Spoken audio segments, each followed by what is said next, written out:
थे और उनके एक छोटा बेटा था 7-8 साल का और एक बेटी थी संग बराबर के 1 साल छोटी, और उनकी पत्नी थी। वो जो किसान था वो बड़ा शिव भक्त था, बहुत शिव भक्त।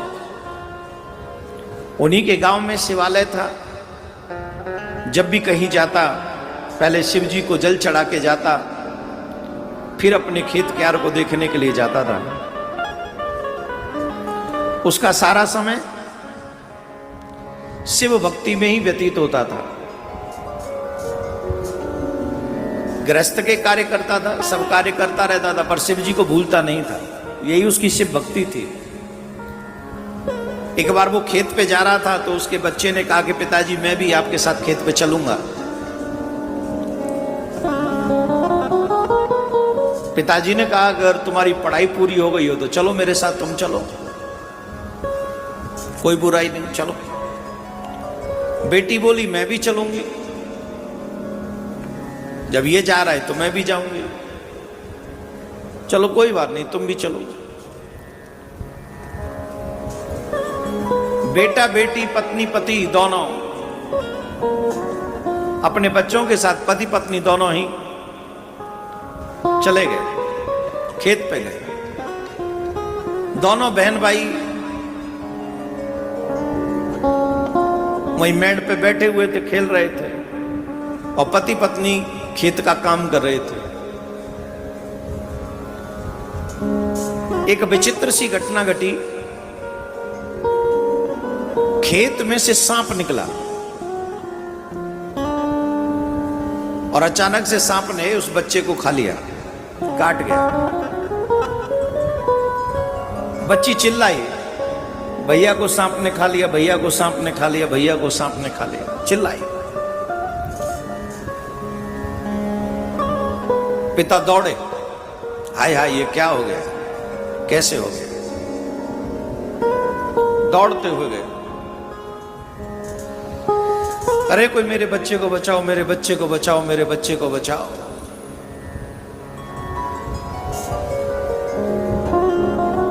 पूरे गांव में शोर मच गया, अरे फलाने के बच्चे को सांप ने खा लिया, सांप ने खा लिया, सांप ने खा लिया। शोर मच गया। गांव में तो कोई ऐसा वैद्य भी नहीं था, पर अचानक से वहां से एक वैद्य कोई निकल रहा था, किसी दूसरे गांव में जा रहा होगा। सुना तो वैद्य ने कहा अरे भाई क्या हो गया, बच्चे को सांप ने खा लिया। बोले हाँ जी। अरे बोले चिंता मत करो, हम देखते हैं। वैद्य ने कुछ जड़ी बूटी ली, उस जगह को पुश किया, ज्यादा ज्यादा जहर निकाला, जड़ी बूटी लगा दी। बोले लो 2-4 दिन इस जड़ी बूटी को लगाना, तुम्हारा बच्चा ठीक हो जाएगा, भगवान ने चाहा सब ठीक होगा। ठीक है। इसके बच्चे को सांप ने खाया। ये मन ही मन शिव जी को कोस रहा था, शिव जी हे भोलेनाथ, मैंने कभी किसी का बुरा नहीं किया, बुरा करने का विचार भी कभी मन में नहीं आया। एक तो मैं पहले से ही गरीबी की जिंदगी जी रहा हूं, बड़ी मुश्किल से, बहुत मुश्किल से अपने बच्चों को पाल पा रहा हूं। मैं आपकी सेवा करता हूं, आपको भूला नहीं। इसके बावजूद भी मेरे बच्चे को सांप ने खा लिया। आपका ध्यान मेरी तरफ क्यों नहीं है? आप मुझे देखते क्यों नहीं? मेरे दुख क्या आपको दिखते नहीं? भगवान शिव से शिकायत करता है। एक दिन कुछ वस्तु लेने के लिए गांव के एक बाजार में गया। वहां पर 2 बैल सांड आपस में लड़ रहे थे। तो ये जा रहे थे, पीछे से सांड इन्हीं की तरफ भाग रहा था। एक व्यक्ति ने आके कहा हटो, वो सांड तुम्हें मारना चाहता है, हट जाओ रास्ते से।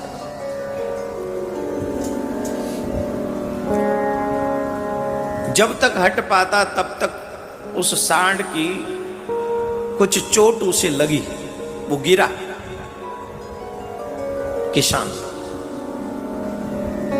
किसान गिरा कुछ दूर पर जाकर। जिस व्यक्ति ने कहा कि हट जाओ, उसने जाके संभाला, उठाया। लगी तो नहीं तुम्हें? तो थोड़ा खड़े होके देखा, नहीं ज्यादा नहीं लगी, बच गया। तुम नहीं कहते तो मैं शायद बहुत जोर से इसका प्रभाव होता और मेरे प्राण निकल जाते। फिर शिव जी को याद किया, हे भोलेनाथ, मुझसे क्या अपराध हो गया? ऐसा लगता है जैसे सारी विपत्तियां तूने मेरे ही घर की तरफ मोड़ दी हैं।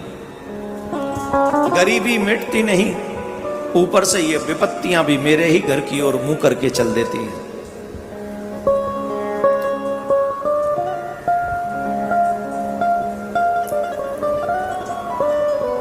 कुछ दिन निकले।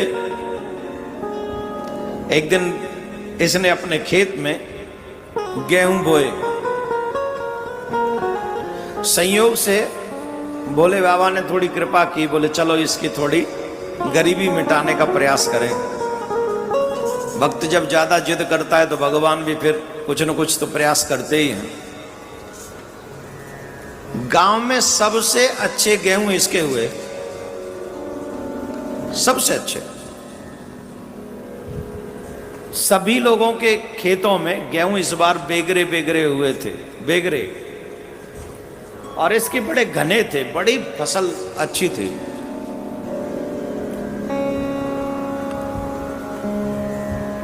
गेहूं पक गए, गेहूं पे दाएं चल गई।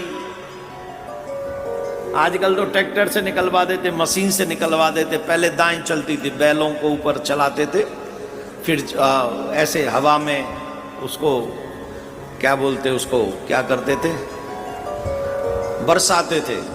हाँ, हवा में उसे बरसाते थे, भूस भूस अलग उड़ जाता था, गेहूं गेहूं अलग रह जाते थे।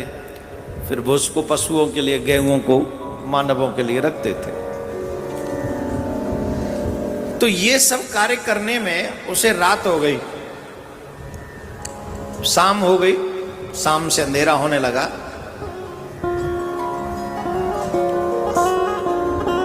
तो किसान ने अपनी पत्नी से कहा, देवी हमको ऐसा लगता है कि अब रात होने वाली है और अभी तो ये सब ठीक नहीं होगा। बच्चे वहां घर पे अकेले हैं, तुम बच्चों के पास चली जाओ। रात्रि में इस फसल को अकेला छोड़ना ठीक नहीं, तो मैं यहीं सो जाता हूं। बोले हाँ, ये बात ठीक है। मुझे याद है, मैं भी बचपन में एक बार, एक या दो बार मैं भी खेत पे फसल के पास सोया हूं। रात भर नींद नहीं आई, यही सोचता रहा, इधर से कुछ ना जाए, इधर से कुछ ना जाए, इधर से कुछ ना जाए, इधर से कुछ ना जाए। एक या दो बार ही ऐसा चांस पड़ा, उसके बाद कभी नहीं गया फिर मैं उधर। एक बार बड़ा शेर बन के चला गया था, बोले चलो खेत पे रास पे सोएंगे। घर के पीछे खेत, अब घर घर ही होता है, खेत खेत ही होता है। खेत खुला होता है, घर बंद होता है। तो सो गए जाके हम एक दिन। महाराज समिया रात करवट बदलते रहे, कभी इधर देखे कभी इधर देखे, फिर कभी हिम्मत नहीं हुई।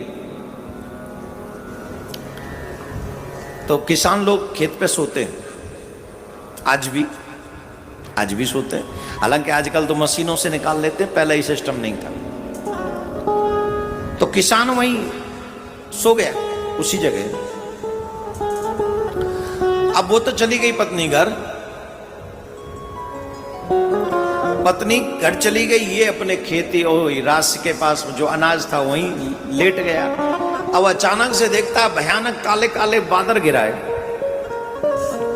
अब अनाज खेत में पड़ा हो और अचानक से बादल गिराए तो किसान की दिल की धड़कनें बड़ी तेज हो जाती है। या तो फसल पकी हुई खेत में खड़ी हो, और या फिर गेहूं या अनाज निकाल के खेत में पड़ा हो। अच्छा, पड़ा हो तो उसे तो कवर किया जा सकता है, पकी हुई जो फसल खड़ी हो खेत में वो ज्यादा नुकसानदायक होती। अब कारे कारे बादलों को देखकर एक किसान के दिल की धड़कन तेज हो गई। कहने लगा, भोले अब ऐसा मत करना, अब ऐसा मत करना। इतना तो कहना ही था कि भयंकर मूसलाधार बारिश हुई, भयंकर मूसलाधार बारिश हुई और उसका अनाज खेत में दर दर बिखर गया। अब उससे नहीं रहा गया, उसका विश्वास टूट गया। बोले, या तो भोले तुम हो नहीं, हो तो बड़े निर्दयी हो, तुम बहुत निर्दयी हो, तुम भगवान नहीं हो सकते। दौड़ा दौड़ा गया शिव जी के मंदिर में। शिव जी के मंदिर में माथा पटक पटक के रोने लगा और कहने लगा, मुझे उसे बताओ जो तुमसे भगवान, तुमको भगवान कहते हैं। तुम निर्दयी हो, तुम्हारे पास हृदय नहीं है, मेरी गरीबी तुमको दिखती नहीं है, मेरा संकट तुम समझते नहीं हो, मेरे बच्चे को सांप ने काट लिया, मुझे बैल ने मार दिया, जीवन भर से गरीबी भोग रहा हूं, कभी किसी के साथ बेईमानी नहीं की, चोरी नहीं की, तुम्हारी सेवा की, तुम्हें याद किया। आज थोड़ी सी खुशी मेरे घर आ रही थी, फसल आ रही थी, अच्छी फसल हो गई थी, मन प्रसन्न हो रहा था, तुमसे मेरी ये प्रसन्नता न देखी गई। महादेव, बरस पड़े बादल बनकर बहा दिया मेरे अनाज को। यही है तुम्हारी भगवत्ता।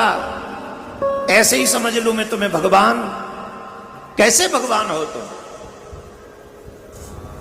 वो सर पटकने लगा महादेव के शिवलिंग पर, रक्त बहने लगा उसके माथे से। बहते हुए रक्त को महादेव अधिक देर न देख सके और भगवान शिव स्वयं प्रकट हो गए। बोलो शंकर भगवान की जय।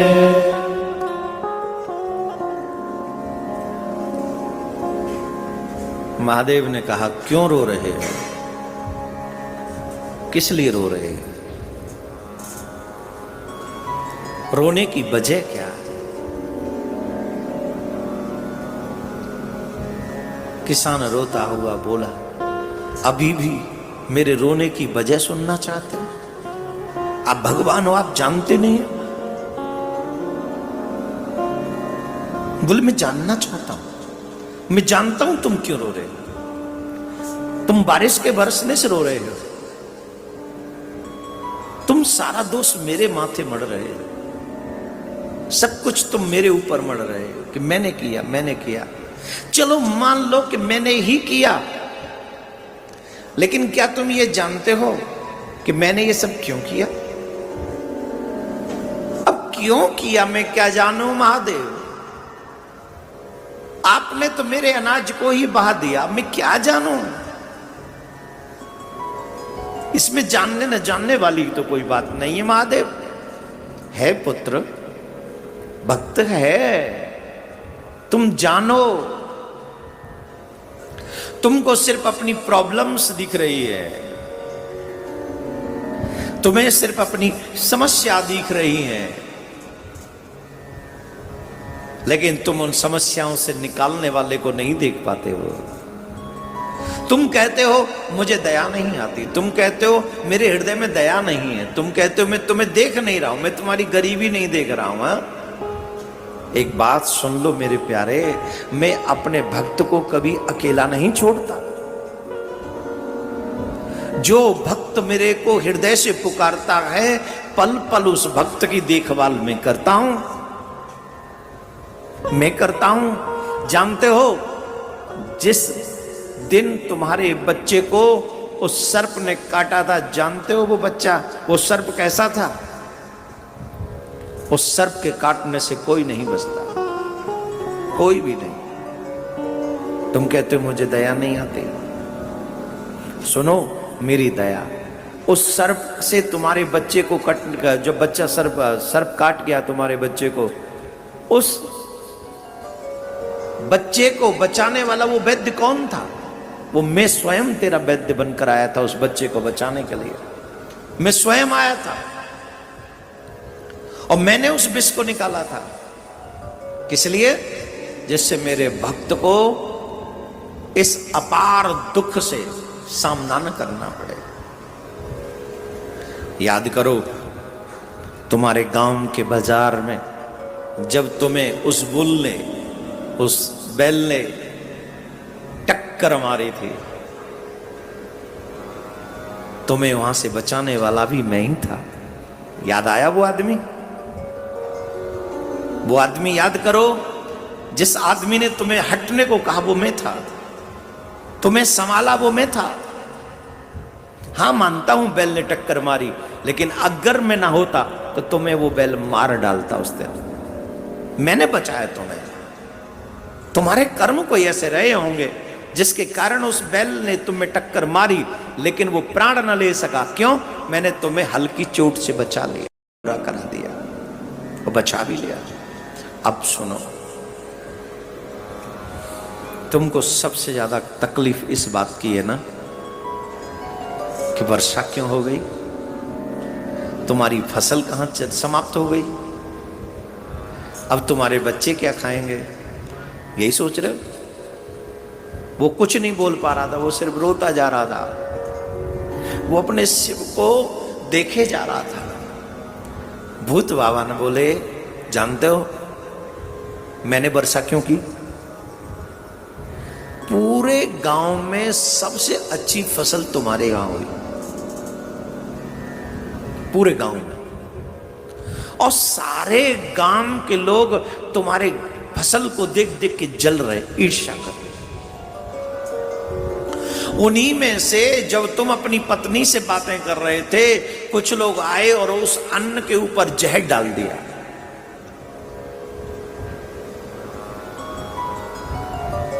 तुम्हारे अन्न के ऊपर जहर डाल दिया जो तुमने नहीं देखा। तुम रात्रि में या सुबह उसे बांध के घर ले जाते, उसी का आटा बनाते, खुद भी खाते, अपने बच्चों को भी खिलाते, और तुम जहर खाने के बाद मर जाते।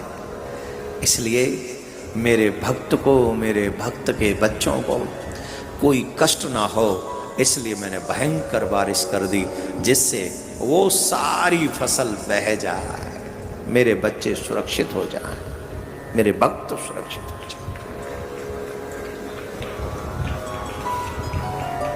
वो कुछ नहीं बोल रहा था, वो सिर्फ देखे जा रहा था, जिसे मैं भगवान का कठोर हृदय कह रहा था। उस कठोर हृदय के पीछे कितनी करुणा छिपी है, कितनी मैं समझने। और हम लोगों को यही तो शिकायत है। महादेव कहते तुम सिर्फ मुझसे शिकायत करते हो, लेकिन तुम्हारे कष्टों के पीछे मेरी करने का, उस करुणा करने का जो विषय, उसे तुम देख नहीं पाते हो।